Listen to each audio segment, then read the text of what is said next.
الحمد لله وكفى والصلاة والسلام على عباده الذين اصطفى أما بعد فأعوذ بالله من الشيطان الرجيم بسم الله الرحمن الرحيم وذكر فإن الذكرى تنفع المؤمنين وقال النبي صلى الله عليه وسلم لتأمرن بالمعروف ولتنهون عن المنكر أو ليوشكن الله أن يبعث عليكم عقابا من عنده ثم لتدعنه فلا يستجاب لكم أو كما قال النبي صلى الله عليه وسلم. Most respected ulama kiram, this is no bayan and no advice, it's just a muzakara. The message that came around was that this is going to be an interactive session, so whoever will conduct that part of it, inshallah, the advices will come at that stage from the ulama ikram that are present. This is just some little muzakara which I am most in need of myself, first and foremost. But just on the hukam, these are things being said without even any sequence as such. As certain points come to mind, inshallah, there are certain things that I in mind, Allah Ta'ala make it a means of benefit for me and for all of us. As Mawlana Amir Sahib explained a little earlier, that this is a very great ni'mat of Allah Ta'ala, that the mimbar, the mihrab is still in the control, we may call it, of the ulama kiram generally. And through this, we have access to that number of people where generally we would never be able to access them. But this is where the very great responsibility comes, that the vast majority, perhaps in many masajid, or maybe if not the vast majority, but you can safely say the majority, perhaps the only nasihat they hear for the week is that nasihat that is given on a Jumu'ah before the khutbah. And then again, it just depends how many are really listening, how many are inside the masjid. But many would not have heard anything for the whole week, not have been part of any talim in the masjid, for example, or any other nasihat on a one-on-one somewhere, nothing. The only time they would hear something, if they were there in the masjid, and many are there, alhamdulillah. And whereas this dini nasihat is such an important aspect, this serves like the rain that comes down onto the ground. If that rain doesn't come onto the ground, and weeks pass, months pass, after a while it becomes completely dry, and then the vegetation stops coming, the fruit stop coming from the trees, and after a while the production of that land completely terminates. If there's anything that comes out of it, is only some weeds, some thorny plants, and some things that bear some very thorny fruit also, that's all. Like you see in deserts, etc. So likewise, when this heart doesn't receive this rain of nasihat, then over time, this heart dries up and hardens out. And then there's nothing productive that comes out in terms of deen. Such a heart doesn't get inclined to any tilawat, any dhikr, any efforts of deen. Such a heart becomes distant from Allah Ta'ala. But then those thorny plants, those weeds, that comes out. So as a result, this heart, which is now dried out because it was receiving no dini nasihat and no amal, so then only those weeds of sins, of vice, and all the inclination towards the wrongs, that's what starts off. And then that just keeps progressing. So now that majma that is there, that group of people that are sitting in front, many of them, this will be the only rain that probably will rain down on their hearts for that week. And some come late, they hardly come. So whatever opportunity there is there, this is an extremely important opportunity to pass on some dini nasihat. this waz and this, we call it a lecture, waz in a more broad sense, that waz doesn't necessarily have to be from a mimbar, it doesn't require a stage, it doesn't require any kind of formal gathering. All this is also waz, but the waz on a one-on-one, in a broad sense, da'wat, is all part of waz. This is such an important and essential need. Hazrat Mashraf Ali Thanvi Rahmatullah Alayhi, he has described it as Anbiya alayhi salam ka asal kaam yahi tha. He says their actual work was this. He says dars wa tadrees sab iski tamheed hai. That this teaching etc. is all the prelude to this. The actual function of the Anbiya alayhi salatu wasalam was passing on this nasihat to one and all. And the higher knowledge that is passed on to students of deen who have that talab, who come to study, this is all a prelude to get back to that same maqsad. So this is how essential this is and how important it is. So this is obviously a very great opportunity that Allah Ta'ala has blessed us with. Though we would and we are not worthy of this great position, but without regarding ourselves as worthy, we will have to fulfill it. So in this regard, there are many, many things that we would have learned from our Asatiza Kiram, from the Ulama Kiram, from the Mashayikh over time. These are just some points that are as a muzakara, just as a repetition of the things that we have already heard many times. And as mentioned, this muzakara is for myself first and foremost. Again, without any sequence, just some points that are in mind. One aspect in terms of the Jumu'ah bayan is that, as mentioned, we have a very diverse crowd in front of us. People of all walks of life are there. People who have heard nothing in terms of deen for the whole week. Many people who are actually very far away from deen. They've come, they are there. So this opportunity cannot be lost. So it cannot be just taken as something by the way, something just to fill in the check box when it was done. It has to be done in a way that tries to achieve the maximum. Not for us, for deen. Because this is an opportunity to connect the people to Allah Ta'ala. So therefore, this requires obviously that a person has to be prepared in an adequate manner to be able to fulfill what is the purpose of this talk. It cannot be just something by the way, something haphazard. Otherwise, this very important opportunity will be lost. So it's not a matter of myself or yourself, it's a matter of passing the message of deen to those people that are present, and as mentioned repeatedly, who might not hear anything again for the whole week. So this preparation is extremely important. And the preparation doesn't have to be anything fancy. The preparation simply is that a person, number one, has in mind a clear idea of what he wants to get across. The 5 branches of deen, the imaniyat, ibadat, the muamalat, muasharat and akhlaq. These are the 5 branches of deen. Primarily, the talk must be centered around correcting or enhancing one of these things. This is the primary, this is the foundations, this is where everything is in this. It's either imaniyat, or it's ibadat, muamalat, muasharat and akhlaq. Everything is encompassed in this. So any talk must have a direction. There must be some objective that is in front of the person, what he wants to get across.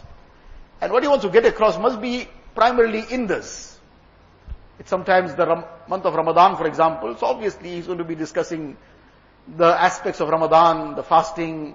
Many people are generally discharging their zakat in that time. So zakat, or the aspect of ibadat in general, or taqwa, all these things come within it.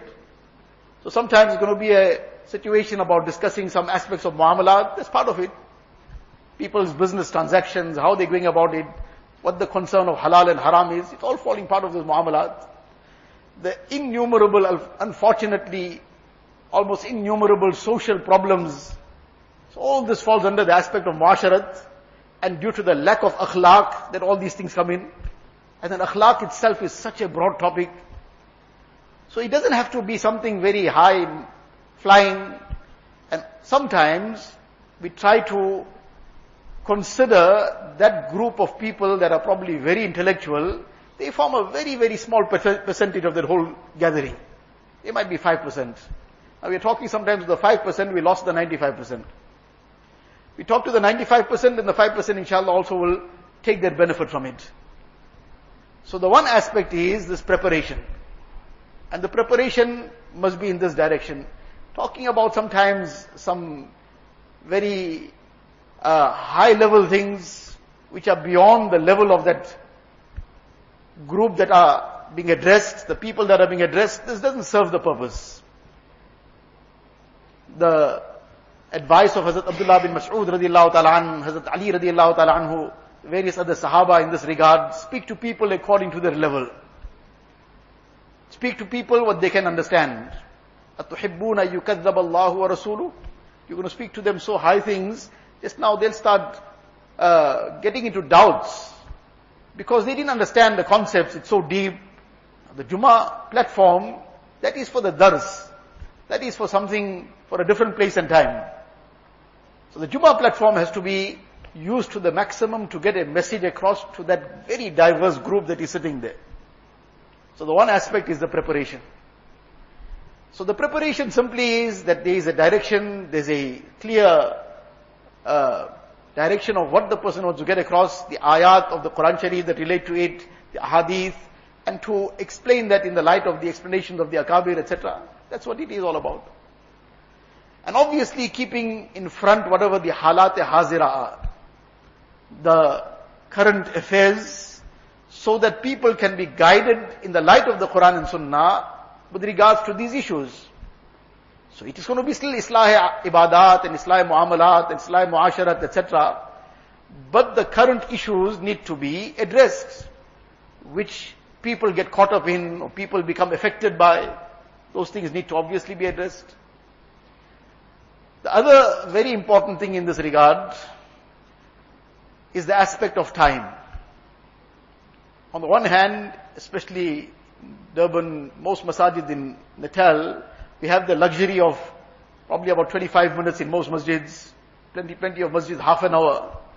Many places in other parts of the country, 20 minutes is perhaps the maximum. Many places only 15 minutes. We already have the luxury of 25 minutes and half an hour in many places. But unfortunately, despite that, we often overstep the mark. I remember very clearly in the very initial days when Sahib Rahmatullah alayhi, marhum brother, Allah Ta'ala fill his qabr with nur, when now we are barely just trying to walk. So now as an encouragement, he would even insist, no, you're going to give the bayan. Trying to get out of it, he wouldn't take no for an answer. But then one of the things he would emphasize, and emphasize repeatedly, make sure you finish on time. So obviously starting on time, that's important as well. So if there's a distance to travel, to leave in good time, so the person is there in advance. But then Maulana Rahmatullah Alayhi used to be very, very conscious and particular about the aspect of time. And there's one very famous statement of his, which he used to repeat many times. Many ulama ikrama probably heard it from him too. That you say, if you're going to overstep the time, then no matter what gems you gave thereafter, the only thing the people will remember is that you went past the time. And that's all they'll speak about. Maulana overstepped the mark. He went over the time. So all the other things you said, everything will get forgotten. The only thing that they will remember is that you took extra time. So the time is extremely important. Sometimes a person has a mashallah excellent mazmoon to convey, but if the time is over, then wrap it up and leave it for another time. Because people are very edgy at that time, and sometimes it becomes a problem for many there. People sometimes have lost their jobs because they went back late. And what happens often is that if that time was we went beyond the time. So many, to cover up the loss of time in their minds, well, they lost time now. So how they cover up for it? That they leave the sunnats out and they just disappear from the masjid after the salam is over. So we became the reason for them missing their sunnats, which is obviously a major problem. And that's a major burden on our shoulders. So therefore, that's very important that the time be maintained. Then together with that, the approach has to be approach of inviting people, not attacking people. Anybody gets invited, he feels he's welcome. Because he's been invited, so he feels welcome. And somebody is attacked, he feels he must run from here. So people's hearts are not yet there to accept so many things, and some attack makes them just go further away. Though what is being said is 100% correct, but the approach has to be just changed, that instead of the attack approach, it is the inviting approach. Yes, sometimes some things will be said in a little bit of a maybe more clear way, more direct manner now and then, but generalized. Never in a way that becomes specific to any individual or anything of that sort. But if it's necessary to say some things in a more general, more specific manner, more clear manner, more straightforward sometimes, because some things are of a very, very important and crucial nature, and sometimes some things, if it's not said clearly, many people just don't get the message. Sometimes say you go around the bush, so some people just don't understand it, and they just stay out of the whole message. So sometimes it becomes necessary, but that too has to be just limited and generalized. Then these are some things that were discussed regarding, and many things inshallah will come up from the ulama ikram when the discussion is opened out to everyone. There are many other things pertaining to the zahiri preparation. The preparation one is the zahir part of it. The aspect of the topic and the aspect of the preparation in terms of the content and how it's presented, etc., etc. All this is part of the zahiri preparation. But the preparation is not confined to the zahiri preparation.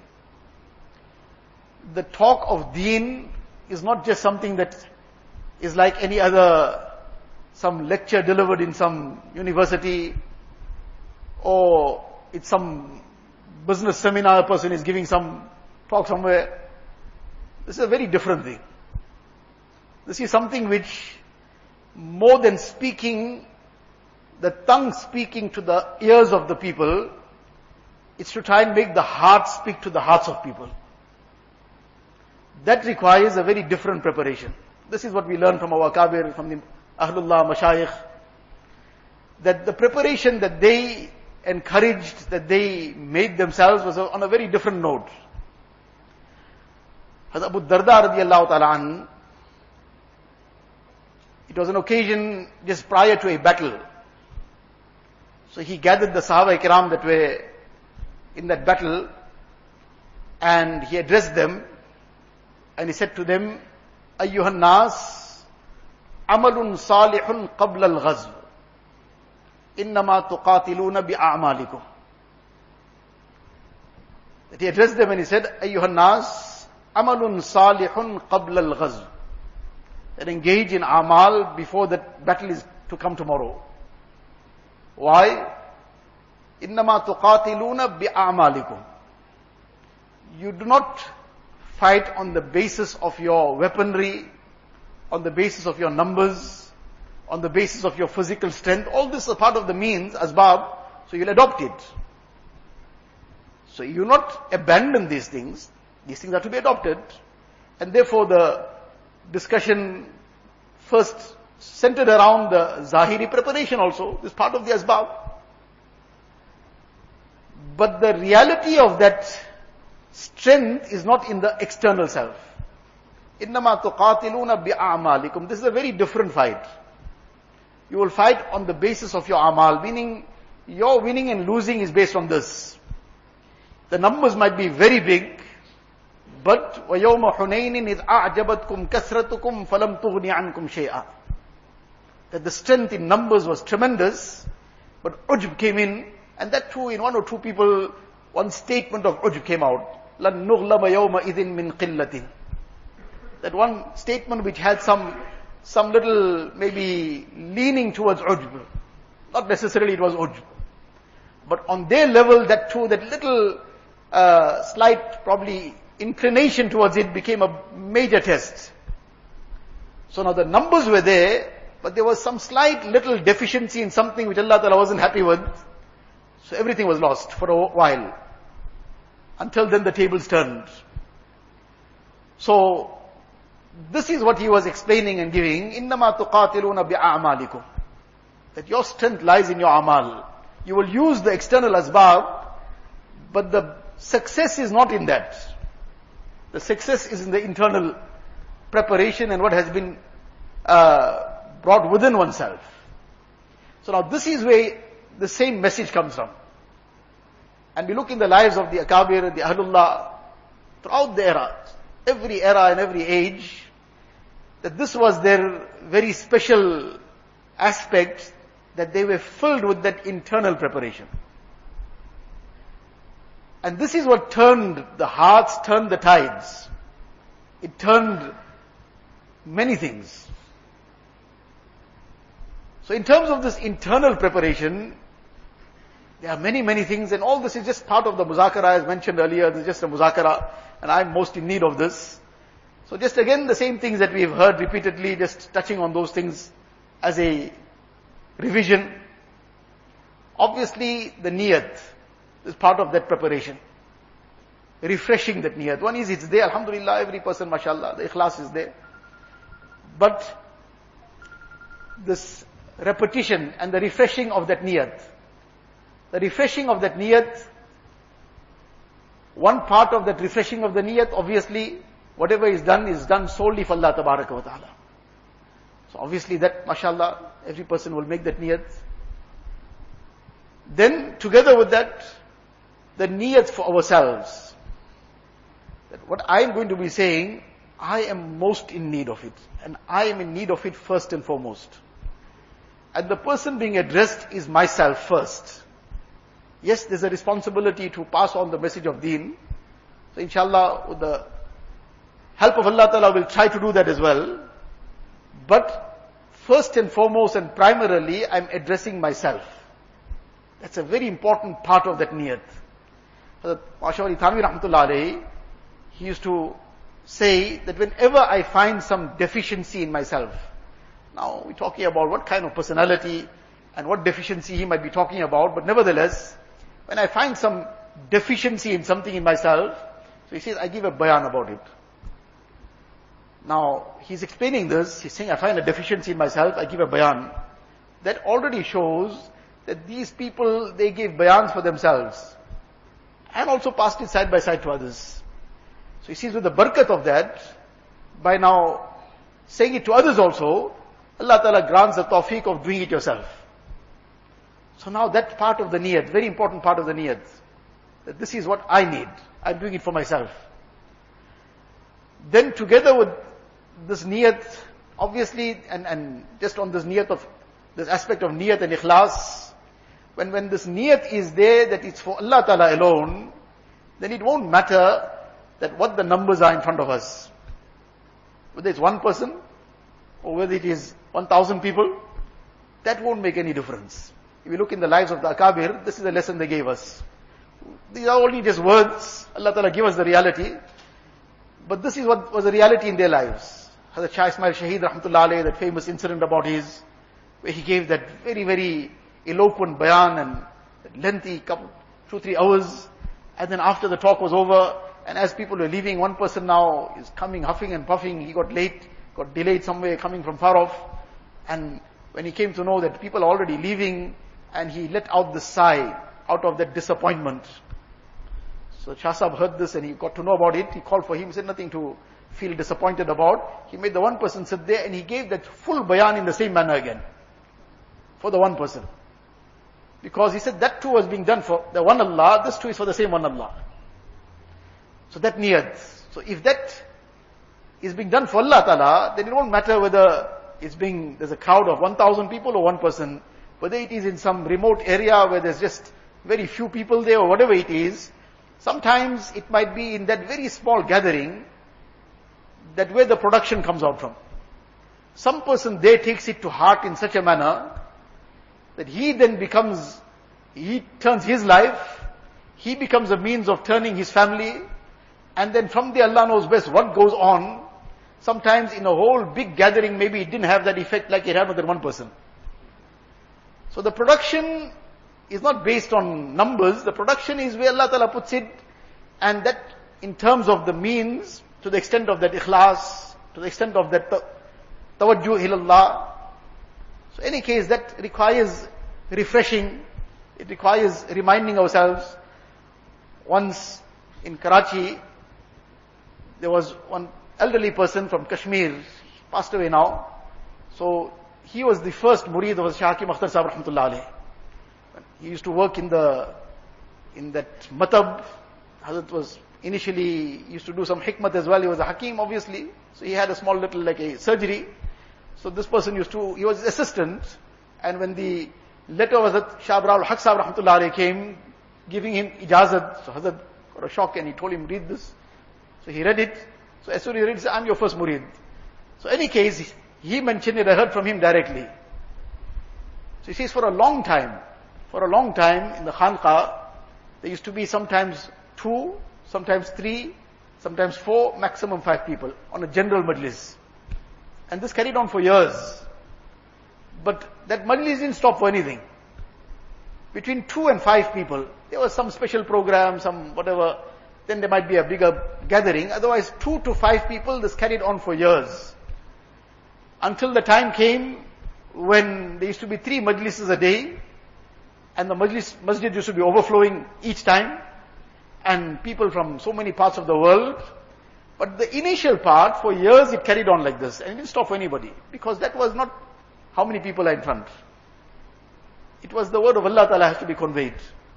And he says once they were, after Fajr, went to some, like a river bank or something, and others just began speaking. So there were about few of them there.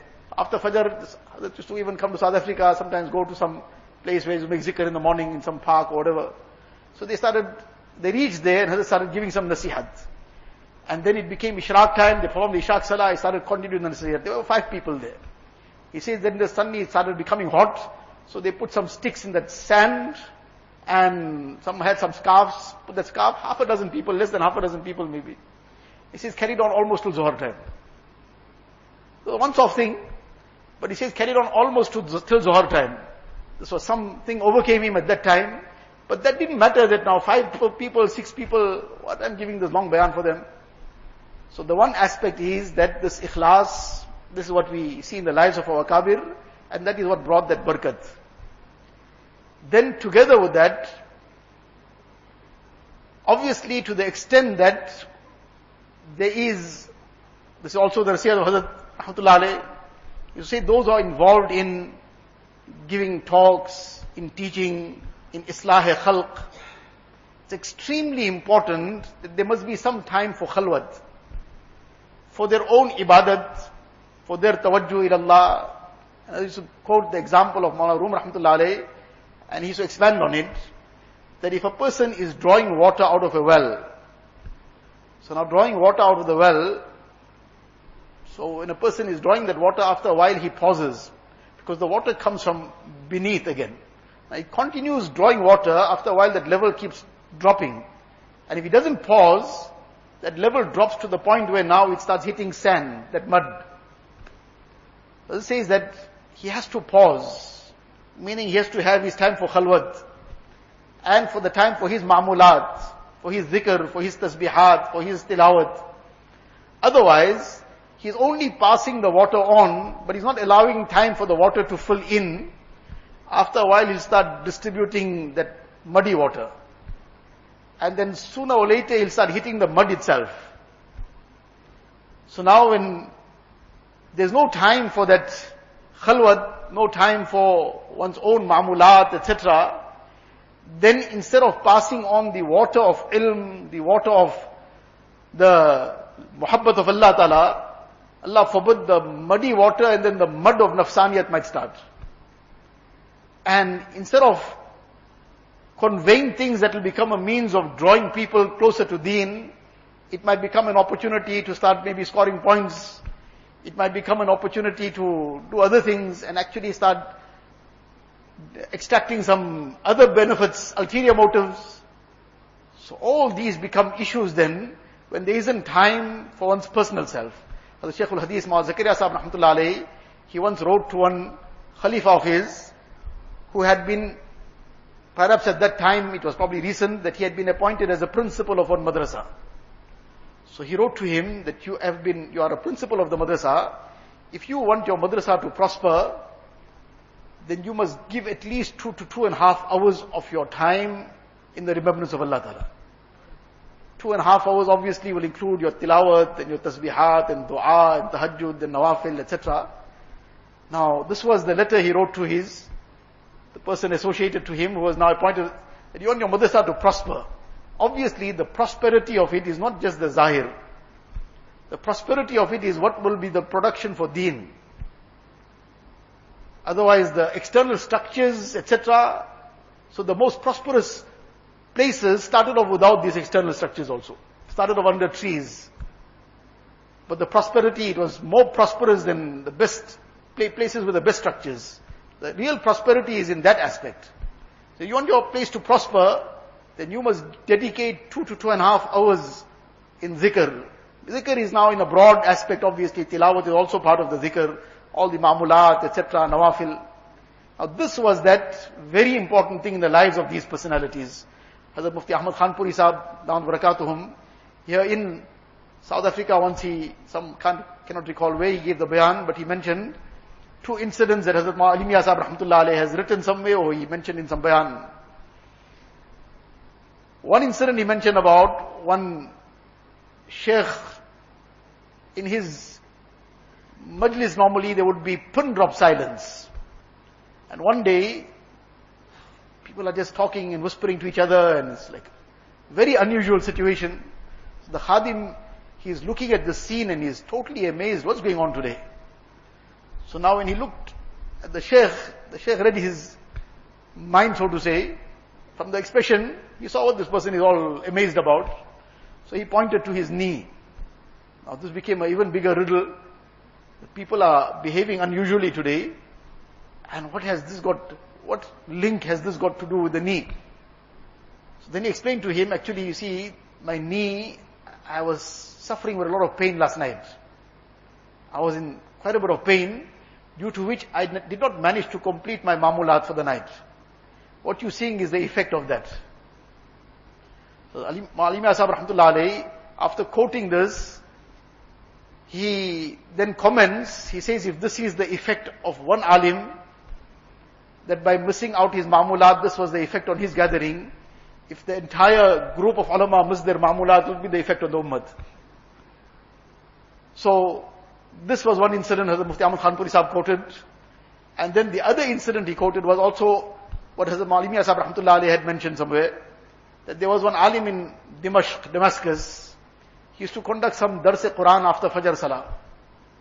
And there used to be such a big crowd of people, small masjid, such a big crowd of people, that many would be sitting outside and such a distance away, they couldn't even hear him. Now this is the time when there was no PA system, etc. So now they're sitting away, they can't even hear him, but they would come. And they would even feel such an ajib effect on their hearts. Some would be crying, various things. So one day the student asked Sheikh that, this is something very ajib, that what you are discussing, what you are saying, there's nothing unique about it.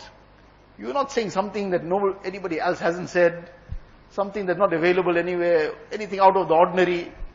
You are saying what others are saying. Others also conducting Dars-e-Quran. What's the effect here? People can't even hear what you're saying.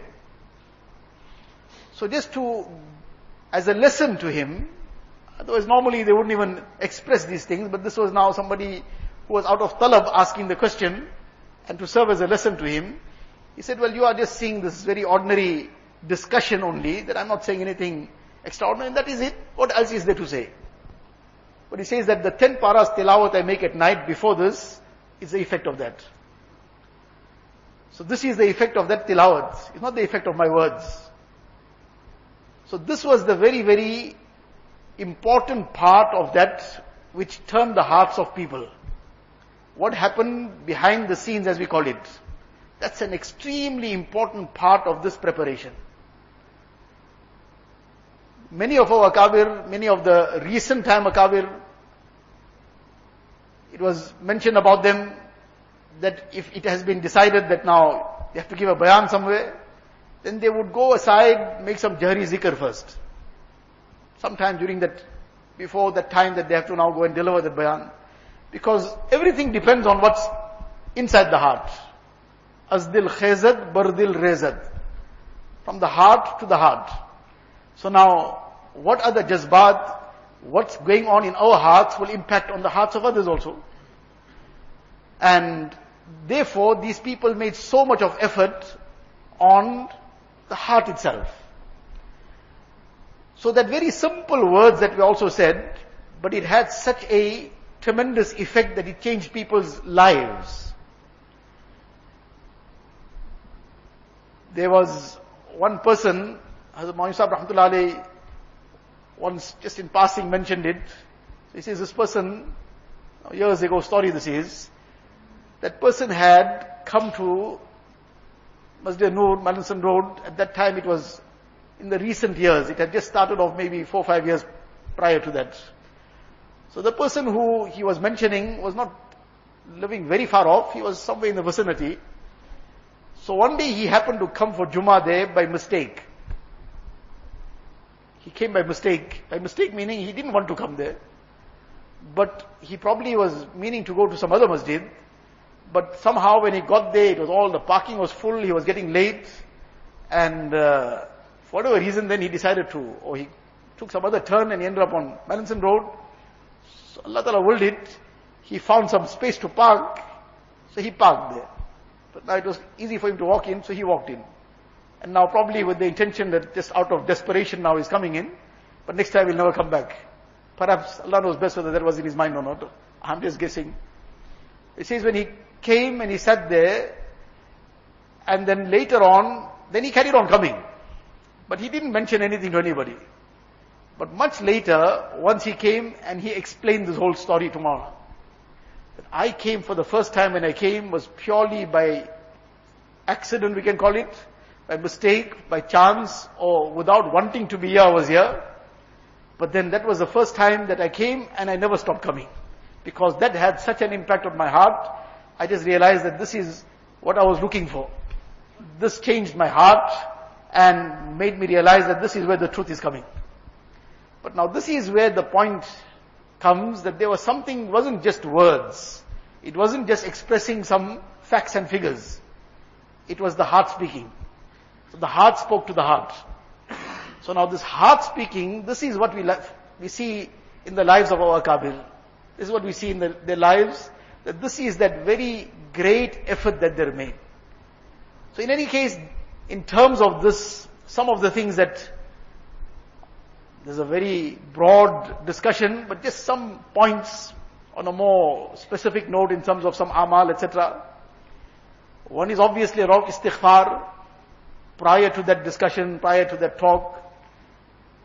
And with this concern that the ill effects of our heart must not contaminate somebody else. Our nuhusat must not affect anybody else. Then together with that, dua, lot of dua, begging Allah Ta'ala's forgiveness, begging His help, to say the right things in the right manner, with the right intention.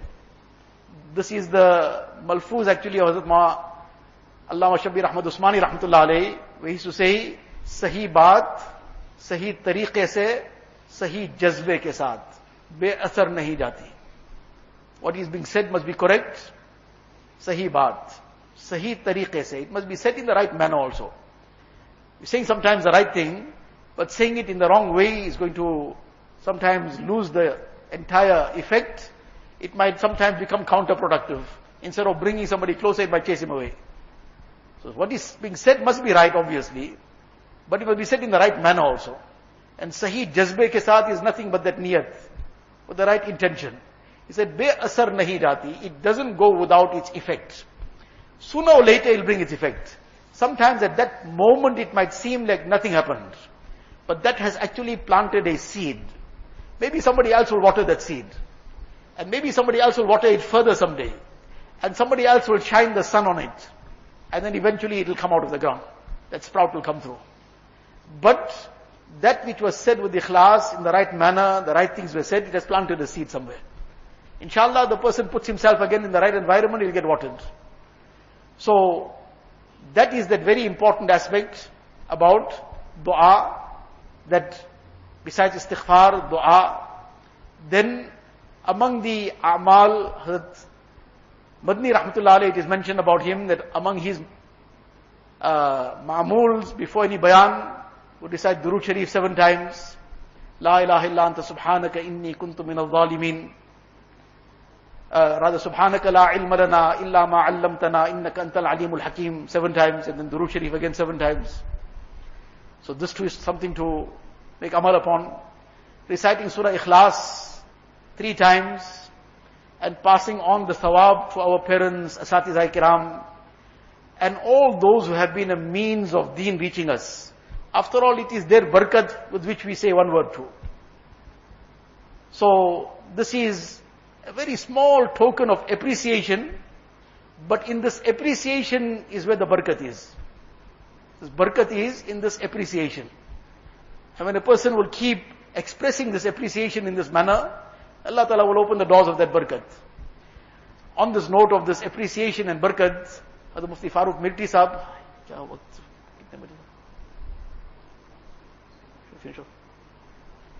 Hazrat Mufti Farooq Mirti Sahab, Rahmatullah alayhi, we all quite familiar with the personality. He used to come to South Africa every year as long as we knew him. So once while he was here, he was mentioning something that he had once gone to Lucknow to visit Hazrat Maulana Ilyas Sahab, Rahmatullah alayhi. He was on a safari himself, so it was very, very tight time. He had landed and just had some work, and had a very short time, very short stay there, and had to catch another train to leave or something. So in any case, it was a Jumu'ah morning. And he came to Hazrat Maulana Sahab's place. So he met the Khadim and he said, look, I have come, and Maulana knew him well also. I came to just make mulaqat, I don't even have much time, and I need to leave urgently. If it's possible, if I could just make mulaqat, salam, dua, and I'll leave. The Khadim said, look, today at this time, I don't think you're going to be able to get a chance to meet him. He is currently engaged in a very important ma'amul that he engages in every Jummah, so he doesn't disrupt that for anybody. He said, very well, doesn't matter. But fine, give my salam. I don't want to obviously cause any khalal and any disruption in his ma'amulat. So the Khadim said, okay, just wait. I will just mention that you are here. If he says that you should come, well and good. Otherwise, I'll tell you. So he went in and he expressed that so-and-so has come. So I said, okay, just call him in, we'll make salam. So he came, just very briefly, made salam, dua, and he left. But he says, as he was leaving now, the Khadim was seeing him off. So as he was going, he asked him that, look, you mentioned something about he's engaged at this time, every Jummah, in a very special ma'amul. So what ma'amul he's engaged in? Because he couldn't see anything in particular, he stopped for him, came and he went away. So when he asked the question, so he said to him that it's about an hour and a half, 2 hours. All his asatiza, his mashayikh, starting off with his parents, etc., and all those who had been directly involved in his talim, in his tarbiyat, on a Jummah, he sits down and he recites Surah Yasin once and makes a sawab to one. Then he reads it again second time. Makes a sawab to the next person. Then the third time. 1.5, 2 hours goes in this manner, reciting Surah Yasin and passing on the sawab to each one of them individually.